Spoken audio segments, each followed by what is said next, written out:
opening line was, "You all have worn very colorful packages." And that was his nod to all the clothes everyone was wearing in the room. Welcome to the FoodGrads Podcast, the podcast that takes you on a fascinating journey into the hearts and minds of the amazing people who work in the food, beverage, and agricultural industries. My name is Veronica, and I am a PhD candidate studying fat-based food emulsions. On this podcast, we share insights from professionals at all stages of their careers. Find out what they do, why they do it, and how they are changing the food world one day at a time. So no matter what your passion is, there's always something for everyone in food, and we'll help you find it. Hello everyone, it's Veronica. Welcome back to the FoodGrads Podcast. On today's episode, we are talking about the fields of packaging and project management, lessons learned in managing teams, and the importance of staying curious. Our guest today is Karen Aranha, Innovation and Commercialization Project Manager at the Hershey Company. Karen graduated with a bachelor's degree from the University of Mumbai in packaging and printing technology. After gaining some experience in the field, she obtained a master's degree in packaging science from the Rochester Institute of Technology. After graduating, she worked at the Packaging Corporation of America as a packaging engineer, where she developed and executed merchandising displays and corrugated packaging. Although she now works in the project management side of the food industry, she remains passionate about packaging and is a self-proclaimed packaging geek. This episode of the podcast is powered by Careers Now. Careers Now is Food and Beverage Ontario's multi-year workforce development initiative that is connecting students and job seekers with employers in Ontario's food and beverage processing industry for exciting career opportunities.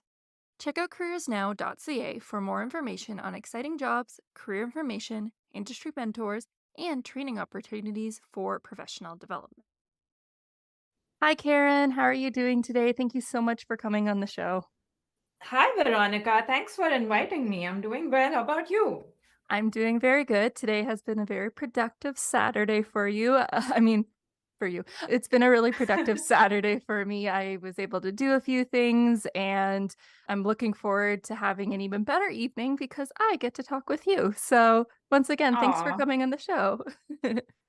you're very welcome. Thanks for inviting me. And yeah, it was a productive day for me as well. I raked my front yard, so I think that counts for something. Hey, that is not easy work. It can be very, it's tedious. If you want to have like a nice looking lawn, it takes some time. Yeah, I think podcasts and such get me through it. So that's the only way I could get through something, I guess, as mind numbing as raking, if you will. That was me with the cleaning today, so I totally feel you. Well, I'm so happy that again I got to have you on the show. I found you as we speak about podcasts from another podcast called The Packaging People, where I stumbled upon you a little bit ago, and as I was listening to the podcast, I was like, this woman is amazing. I have to get her on the show. So I'm happy it worked out. Well, I'm glad you found that podcast with Adam Peake. I've personally had listened to quite a few episodes. I've kind of fallen off the rails on that one now, but there were definitely multiple episodes that I personally learned a lot from as well. So yeah, I was happy to be on that one, and I'm super excited to be on this one as well. Yeah, I'm looking forward to going through more of his episodes. He's not, as you know, from our podcast, it's from in the food space, and obviously his Right. trajects all across, but it is really fascinating packaging. And that's why in part I wanted to get you on the show. So without further ado, I think that we should learn a little bit more about you. So maybe you could tell us a little bit about yourself. And you've had an amazing, really interesting career journey, and I would love to share that a little bit. So let's talk a little bit about yourself, and maybe you could walk us through how you got into the packaging space and now you're in project management, and we'll let you take it from there. Sounds good. So I grew up in India, and through my growing up years, I always wanted to be a scientist. I used to love watching cartoons, and I grew up watching a lot of Powerpuff Girls and a lot of Dexter's Laboratory, and definitely 100% saw myself as someone who would wear a white lab coat and walk around all day long. Cut to me not getting the best grades after 10th grade and then again after 12th grade. And in India, 12th grade, after 12th grade is when you decide, what major or what stream you're going to go into. So usually it diverges as science or commerce or arts. And I knew for sure it had to be science. So I managed getting in there. I got, decent grades, but not the best ones. And then from there, it further diverged into, okay, do you want to go into medical or engineering or something else? And that's when I was at crossroads. So my dad is an engineer and he's a mechanical engineer and he'd be away from home a lot, and I knew I didn't want to do that. Like, to me it was important to just be home, I guess. And so I was like, no, absolutely not, I don't want to be an engineer, definitely not a mechanical engineer. And so at the time, computer science and computer engineering was the hot thing in India. And Mm. a lot of my friends and a lot of my cousins were going into the IT space, computer engineering, the electronics and telecommunication space. And I thought that that's where I wanted to be as well, Mhm. until I went for admissions to this one particular college where the principal asked me, what is it that you want to be and why do you want to be an electronics and telecommunication engineer? And I didn't have a better answer than my cousin as one. And he's like, go home, think about it, and we can talk more about it. And I went home, thought about it, and then I realized, yeah, I mean, I really don't know much about the field. There's nothing that's a special draw for me personally. Maybe I should explore a bit more before I commit to something.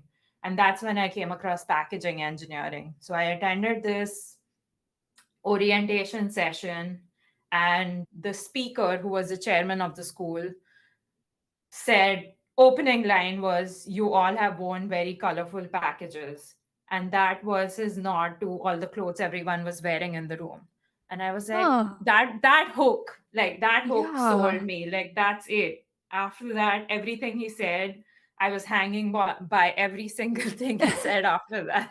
So that's how I kind of ended in packaging. And the degree I ended up graduating with is called Bachelor's in Printing and Packaging Technology. And I was the guinea pig, so to speak, because it was the first time, as part of University of Mumbai, they were offering a 4-year degree in printing and packaging technology. At the time, there were 2-year post bachelor degrees, Mhm. but nothing that was a 4-year engineering degree. So, in a lot of ways, I call myself the guinea pig and all my classmates the guinea pigs, because we were the first ones to graduate with that engineering degree. And Wow. then I worked for a couple years with Unilever in India in the skincare space. So lots of lotions and face creams. I had previously interned with them for a few months as well in the oral care business. Walked away from them for a little bit because they didn't have a job for me. So worked in food a little bit and then came right back in the personal care space. Worked there a bunch of years and then realized I wanted to come pursue my master's. So I came to Rochester Institute of Technology, that has a great master's in packaging science program along with their bachelor's program as well.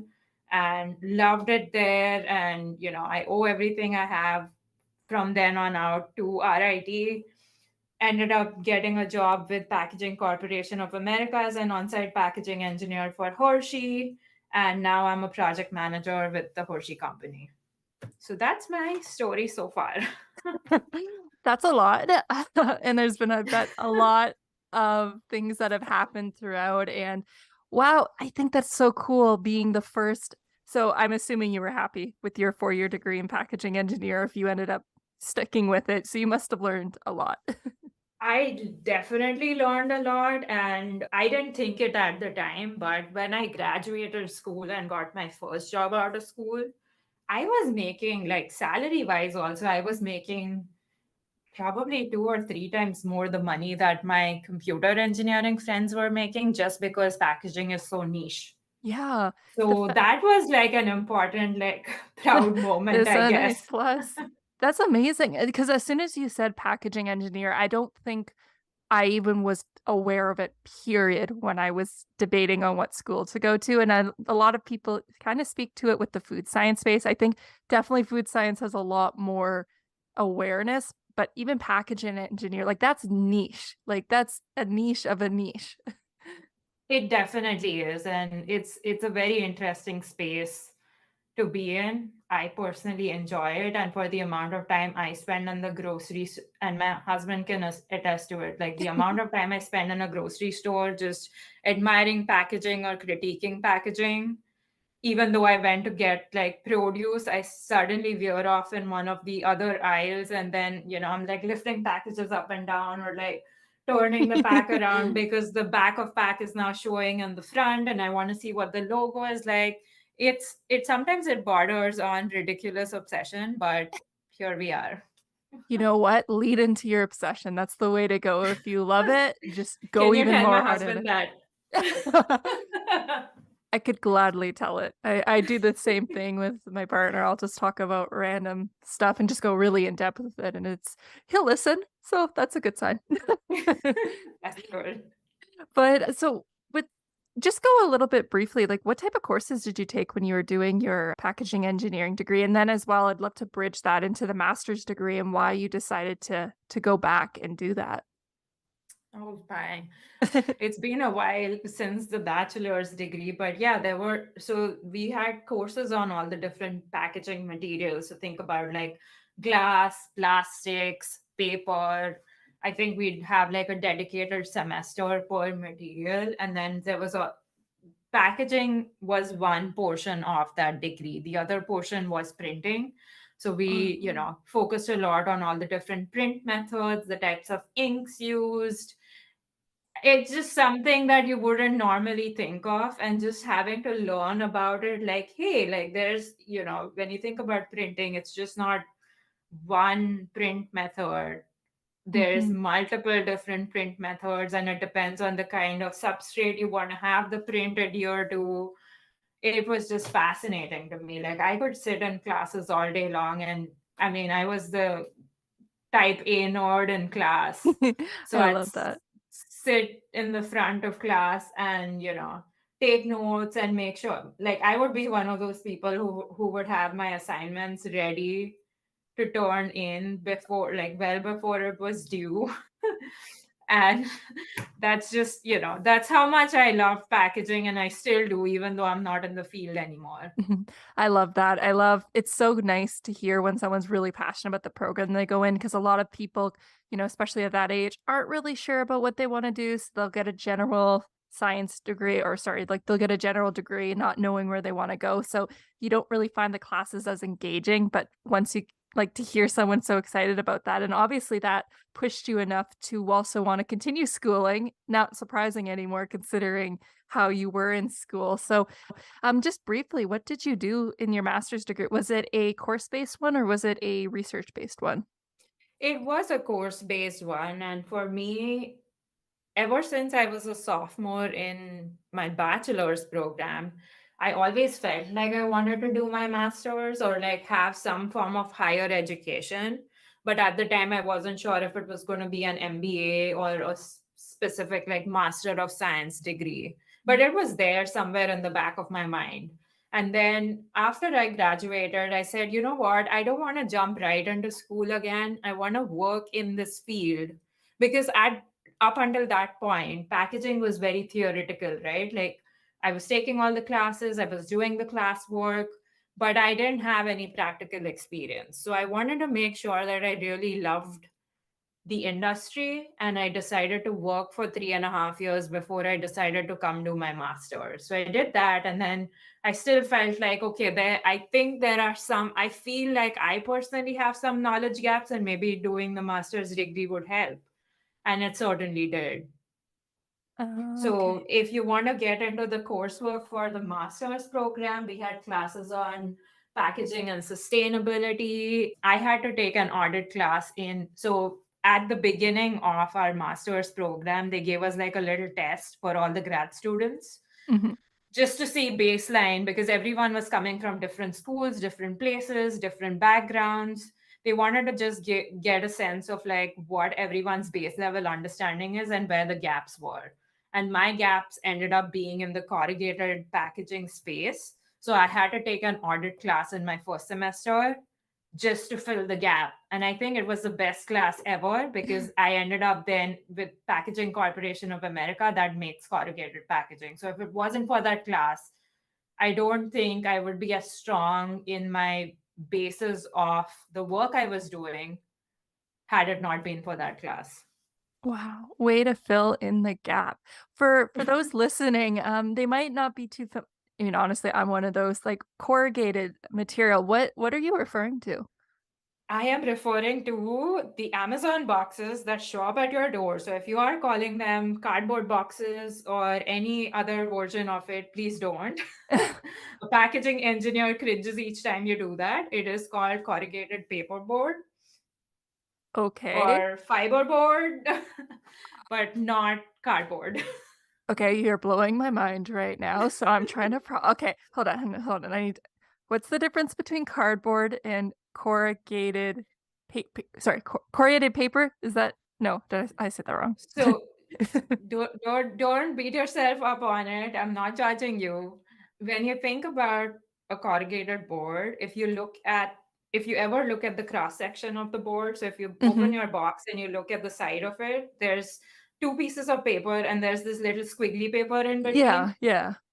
That's what corrugated is. So the squiggly paper is called medium, the sandwich layers are called liners, and that's why it's called corrugated, whereas cardboard would have been something like paperboard. So it's a single layer like a carton. So your toothpaste box is a carton, whereas your Amazon box is a corrugated box, if that makes it any No, clearer. it makes I'm just mind blown. Like, this is what I mean, like, okay, now I can I mean, I'm not surprised, but now I understand really much more why you could do a 4-year degree and then on top of that do a master's, and still there's probably much more to explore. Wow, that's fascinating. Okay, wow.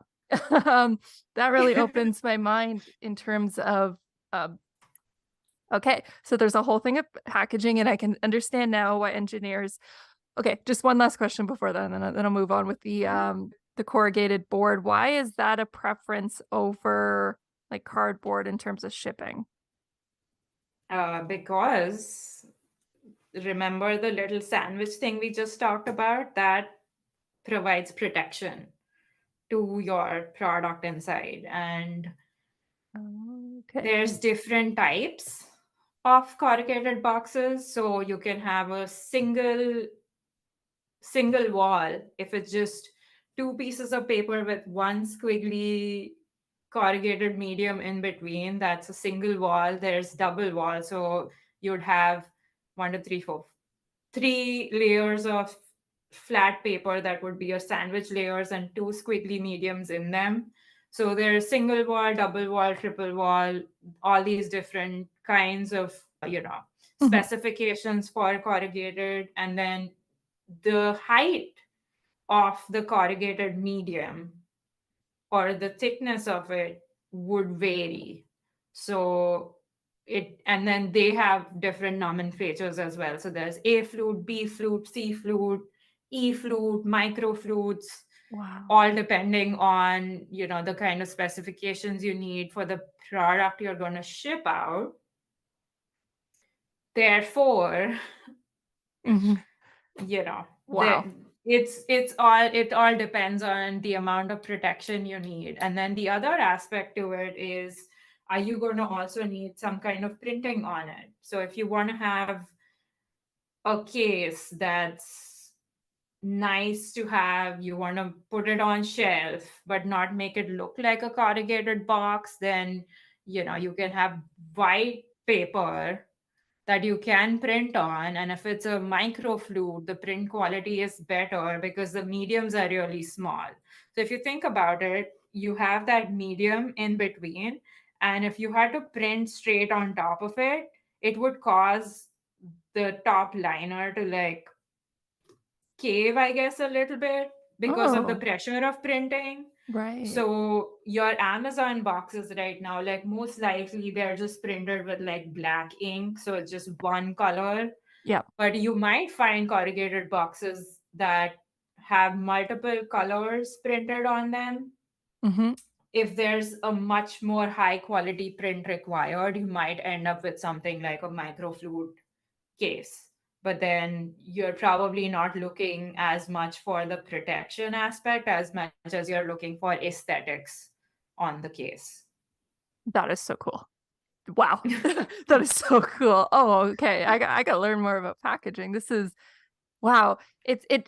I mean, I've always known that packaging for any type of product is such an important aspect to the product itself, obviously getting to where it is without being broken. It also leads Mm-hmm. to something being purchased and all that, but it's like its own product on top of a product. Like you don't a lot of people might not think much about it, but there's so much thought clearly that's going into it that it's a whole world.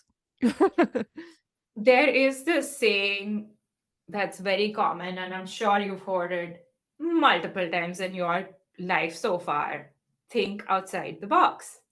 And for a packaging engineer, it's like, no, no, no. We don't think outside the box. We think about the box. That's good. That's good. Yeah, no, that's your mantra.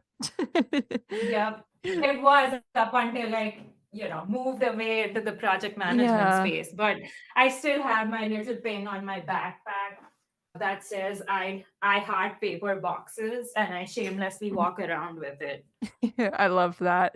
Well, let's go back because I want to start weaving our story towards the project management and how you got into that space. But I wanted to just quickly go. So, what made you switch to the so okay, sorry, I should take it back. So with your work at the Packaging Corporation of America, was that primarily working with food related packaging or was that a mixture of different things?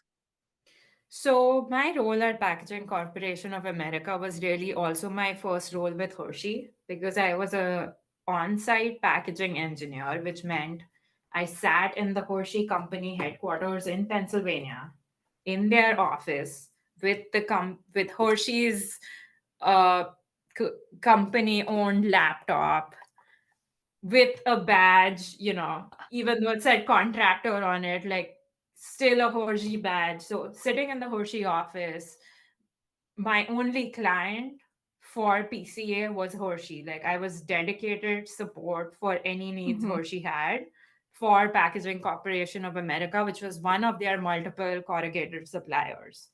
So my job was basically to service them with their corrugated packaging needs. So whether that was brown boxes, which is like your Amazon boxes, very cut and dry, straight, nothing fancy about it, to displays on shelves at like Walmart or any of the stores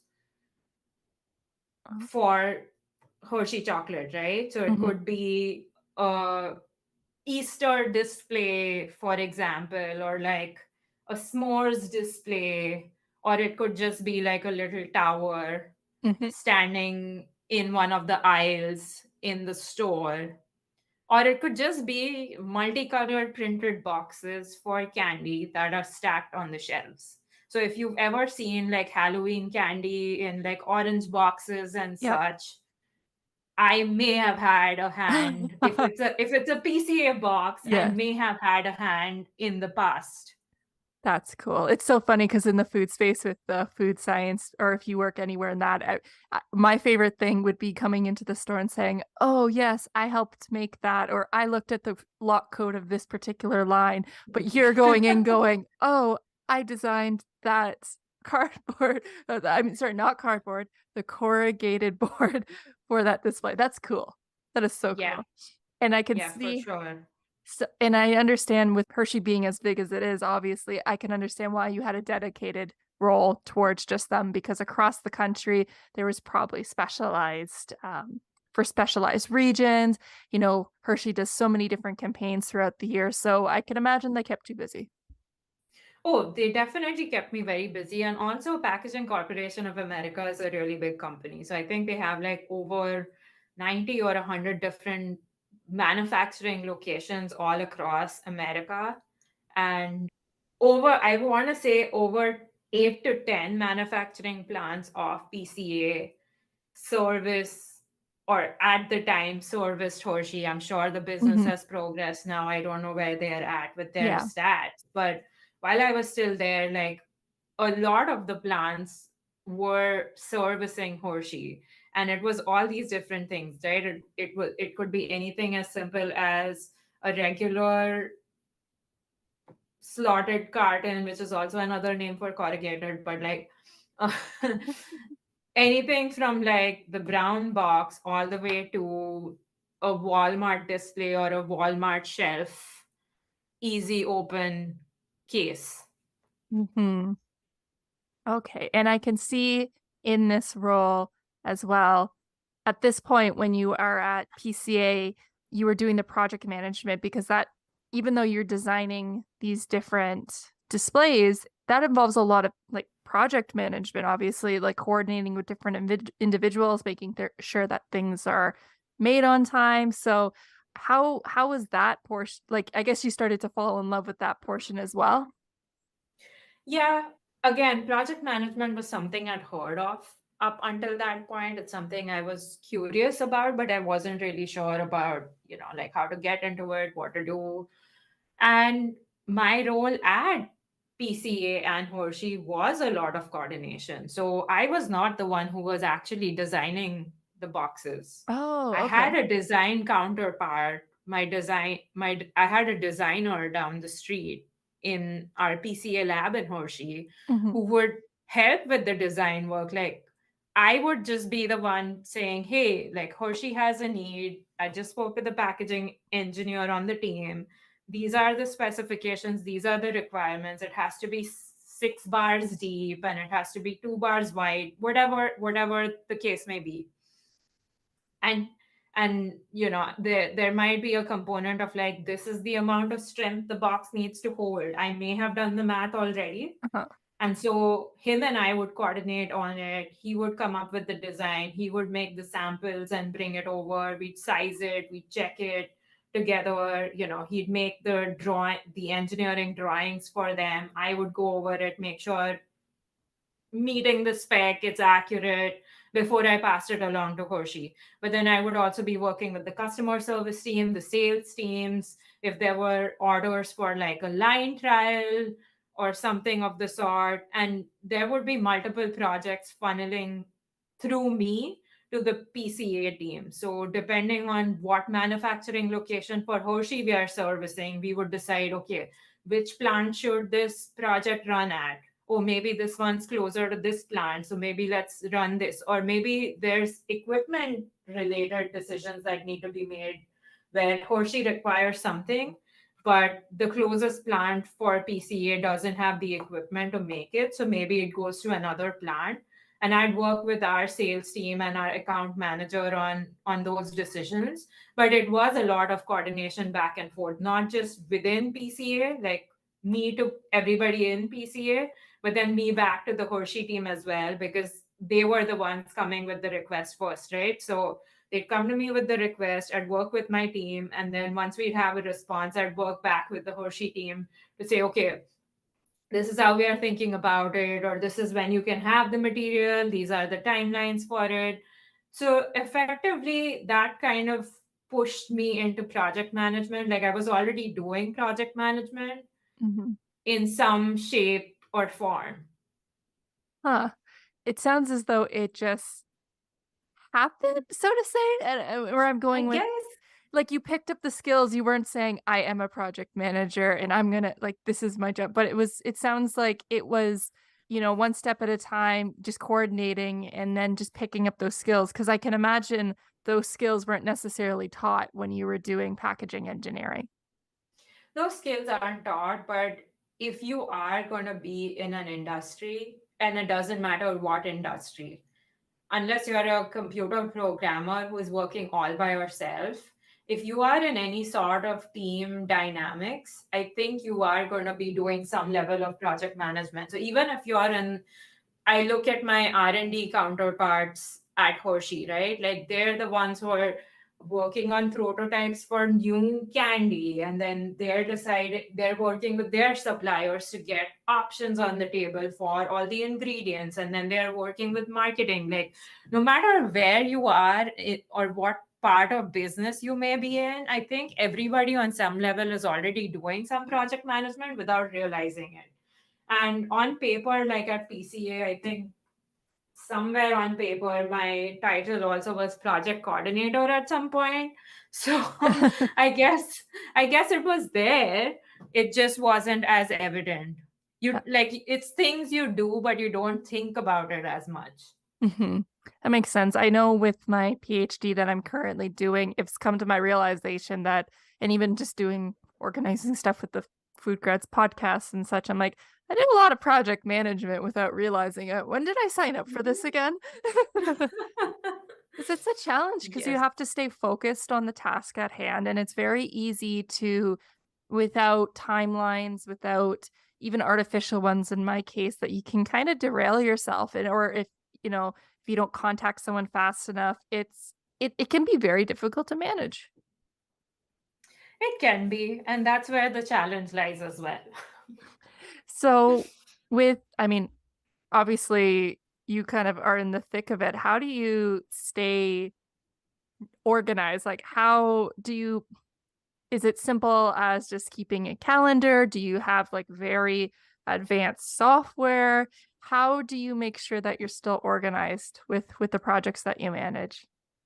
So here is a challenge for you, like for you and for all your listeners. If you have a better way to manage things, please let me know, because I do not use any like high tech software. I try to keep my calendar in Microsoft Outlook, my work account, as up to date as possible. If you ever look at my calendar, I think I could end up overwhelming a lot of people because I like to block time and like visually have that reminder of this is what I want to do in this moment. So there, something might come across my desk and there'd be something I need to work on, and maybe I'm already working on something else, so I can't jump on it right away. So I will future date that task, knowing that, depending on Mhm. how time sensitive it is, I will future date that task where I can, or like try to hop on it immediately if it's an emergency, but then something else has to shift. So I try to like schedule those things on my calendar. For example, there's certain brands within the company that I'm already working on as their project manager, and so we have weekly meetings about those. So it's not surprising. I know, the meeting is on Tuesday every week for this particular topic. I will block time on my calendar on Mondays to make sure I work on the agenda and send the agenda out to the cross-functional team. So I'm keeping everybody else also organized of, hey guys, for this meeting, these are the things we want to talk about because these are the challenges or problems or next steps we need to work through. That's how I do it. But if somebody else has a better way to do it, please let me know. As you're speaking, I don't know if you're aware of Cal Newport, the author of Deep Work and A World Without Email. I listen to his podcast all the time, but he also has his books, and that's exactly what he says to do is time block. Like you're saying, exactly what he suggests. And he said he's a college professor, but he also writes for the New Yorker. He does all that, and he time blocks just like you. So it sounds like it's a good way to manage projects because that's what he suggests. So if it works, it It's the works. only way to get it done. If I mean, I guess there's multiple ways to do it, but it's the only way that works for me. I think it's a good one. I've been honestly trying to lean in really much into that lately because I've been trying to juggle multiple projects in that, and I realized that it's easy to make a list of 10 things to do, but when you don't see the time, you realize once you actually put into your calendar that, oh, this is not going to fit, or this is can't work. And it really le- puts you in the moment, but also plans for the future. And it allows you to a little bit be more aware of your time. So I agree with you. Right. I think it's a good way.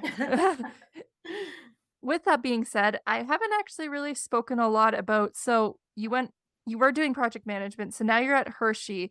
Is it still project management in the packaging side space, or is it actually managing things like the commercialization of products in that area? Yeah. So in Feb 2021, I switched sides and went from working for PCA and Hershey to working solely for Hershey, completely walking away from the packaging world and working on Hershey's, at the time, sweets and refreshments products, commercialization, and innovation. So it was everything to do with Jolly Rancher gummies and Icebreakers gum and mint and the Twizzlers brand. And that was where I effectively got my footing as an associate project manager at Hershey. And I guess I love it so much. I'm still here.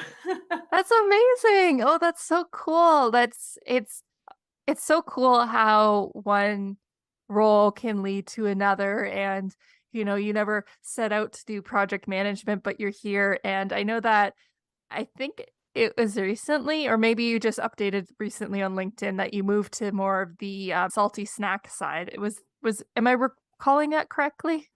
That is correct. And I just updated LinkedIn finally since it's performance review season. And I realized, hey, I went through my whole performance review and it was great. And I realized that I never updated truly what I was doing on LinkedIn.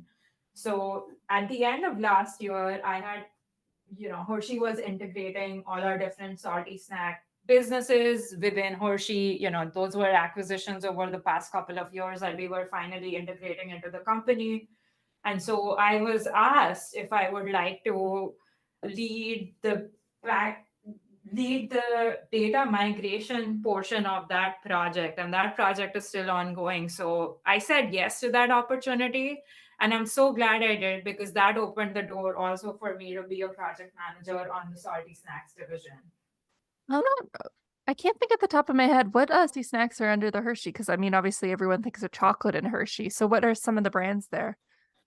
So we have Skinny Pop popcorn. We Mm. also have the Reese's popcorn and cookies and cream popcorn, so under the Hershey brand. And then we also have Dots pretzels, which, if you haven't tried Dots pretzels, the cinnamon sugar is my personal favorite. And given that the holidays are just around the corner, I would definitely recommend you trying those. Cinnamon's my all-time favorite flavor. I put pumpkin spice on my toast all year round just to get that cinnamon. Do you know if it's available in Canada? If not, I might have. I would. I'm not sure. Okay, I'll look it up. I'm gonna look it up and I'll make sure to You're try it. at most you're going to have to cross the border into Niagara Falls and get it at a Walmart. But I definitely know I can get the Reese's popcorn here. So I haven't tried that yet, so I'm gonna have to do that.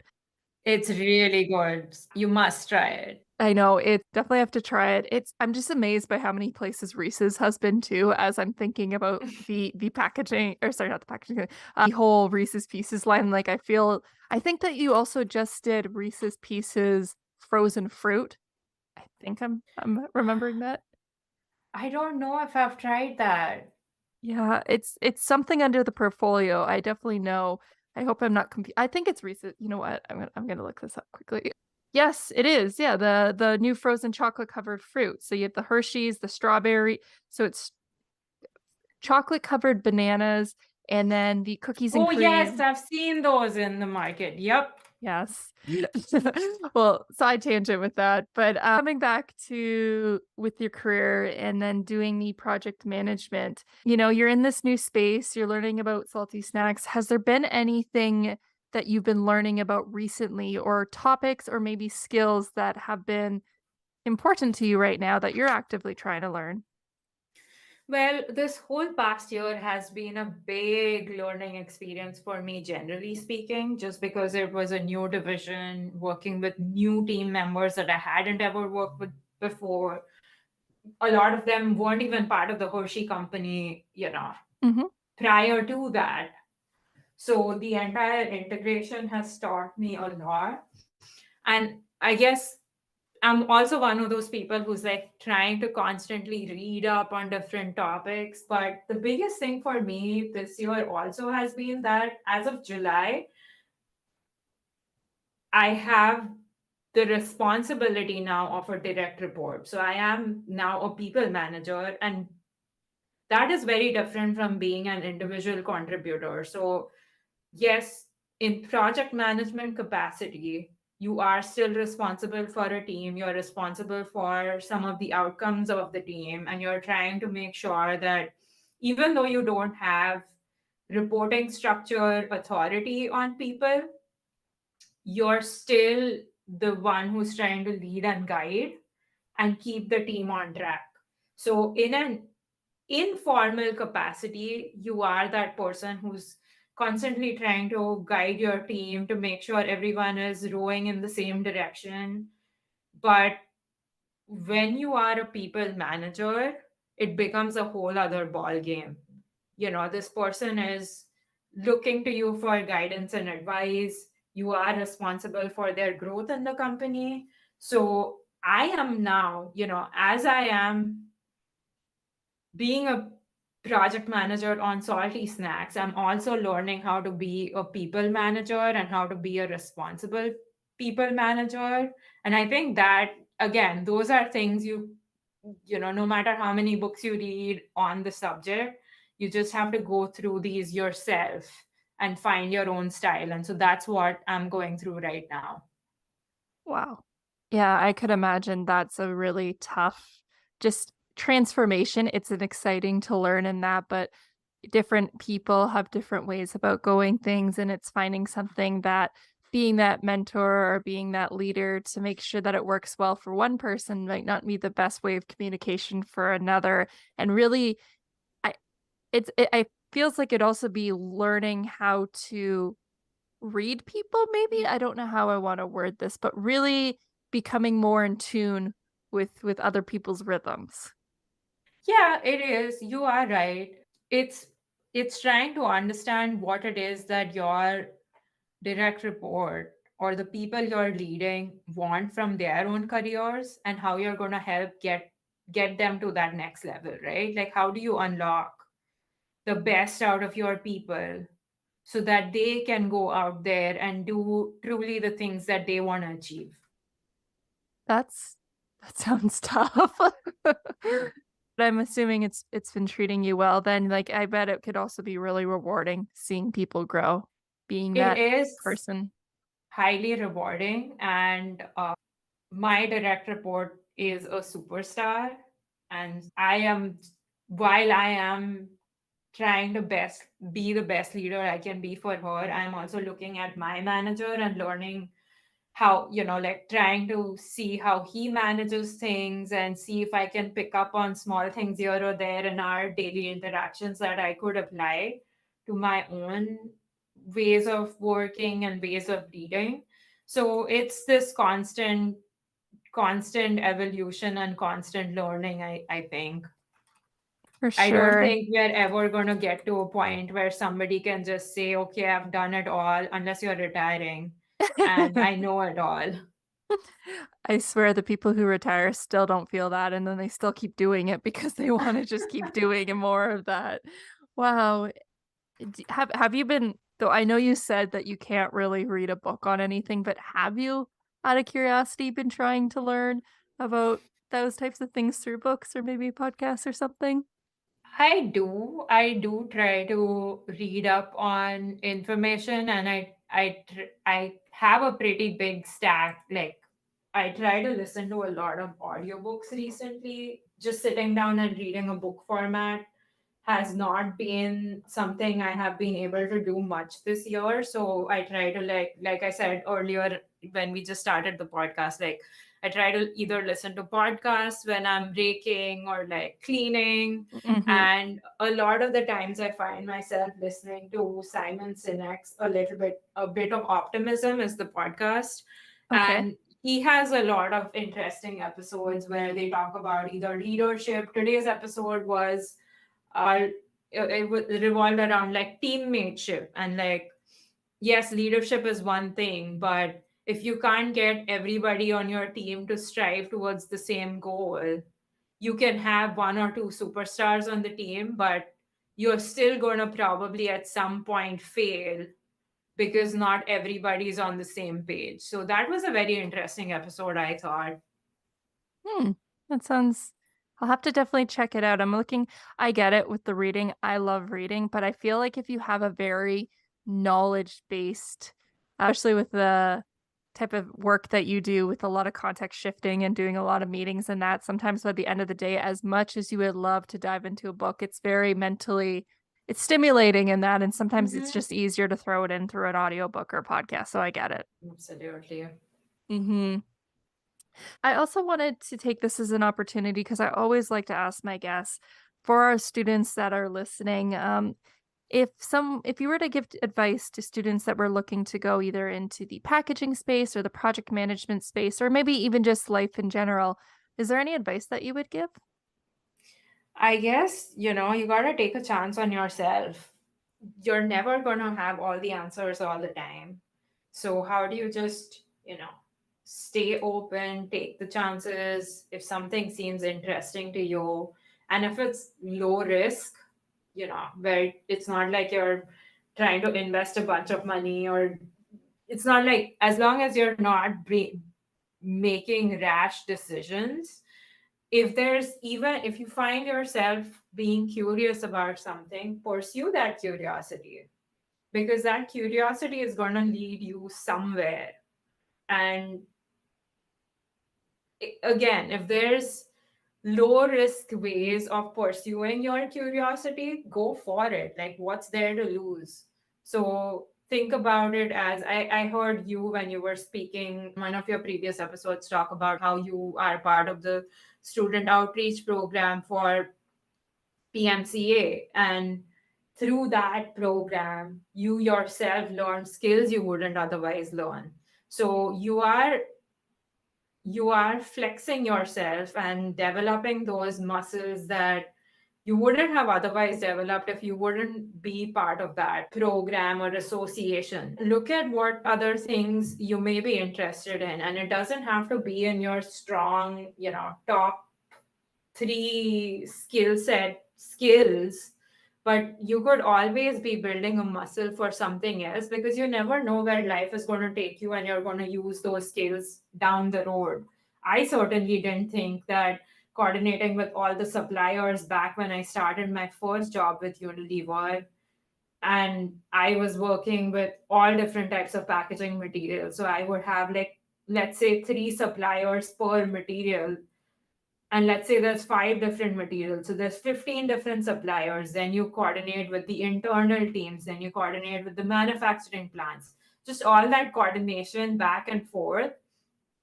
I think I was developing all my project management muscles slowly but surely there without even thinking about it. So if you find something interesting, you should definitely go for it. Don't ever, like, stop yourself. And I could have stopped myself and said, "Hey, I really don't know that much about project management. Am I even qualified to take this role?" But I said, "You know what? I've been working for Hershey unofficially for 3.5 years, almost 4 years at that point." I was like, "I've been doing enough coordination. I think I could probably handle this." And the guy who ended up hiring me, I was working on his team as his packaging engineer, and I'd seen him run his meetings and I loved it. So when this opportunity arose, I reached out to him and I said, "Hey, is this on your team and are you hiring?" And he said, "Yes, I am." I said, "Can I apply for it?" He said, "Go for it." And then I interviewed with them and I ended up in the role. And even since me starting as an associate project manager back in 21 to now being a project manager and a people leader in 23, I can look back and see at how much growth I've had in just this short 2 years and what, 8 9 months at this point. So you're going to have to take a risk at some point, and you're going to come to a point where you're going to ask yourself, am I going to be okay with the amount of discomfort I'm going to feel because of this risk I'm about to take? And if the answer is yes, then you should do it. And you're probably going to come out much stronger on the other end. I love that.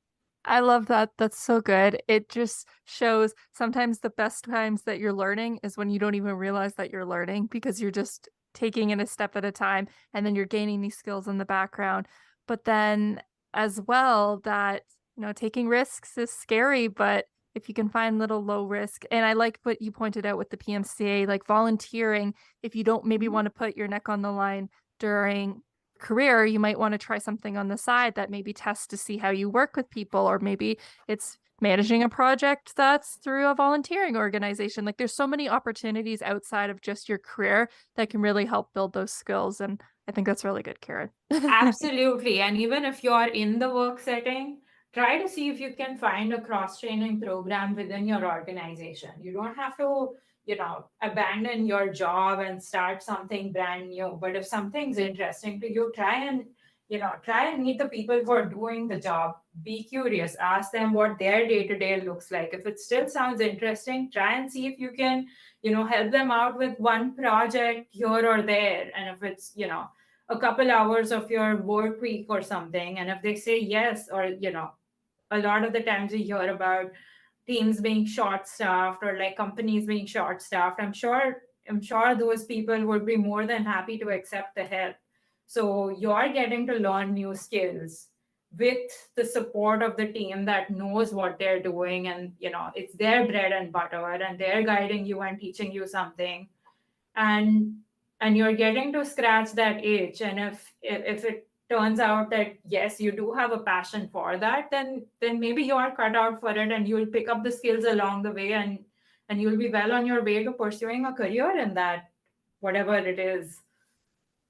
Well, I think that's a good place to end because I think that we're leaving on such a good note with that advice. And I think that's something that any student should take in, or any new graduate, or anyone really in their any point in their career, because we're all learning. And like I've heard in the past, and she just said, I still don't know what I want to be when I grow up.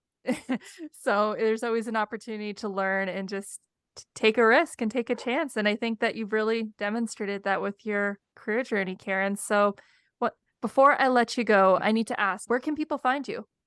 LinkedIn is the best place to find me. Just don't send me a cold invite, but definitely, if you've heard this podcast, you like this podcast, let me know about it. Send me a little intro, because I prefer not to just Yes, randomly yes. accept invites.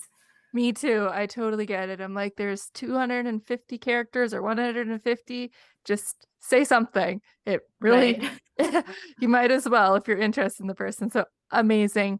I'll make sure to link that in the show notes and make sure everyone, if you do reach out to Karen, you tell her why you're actually reaching out. But once again, thank you so much, Karen, for coming on the show. I loved learning more. You have blown my mind a couple of times through this episode, and I think that the audience is going to love it too. So thanks for coming on the The show.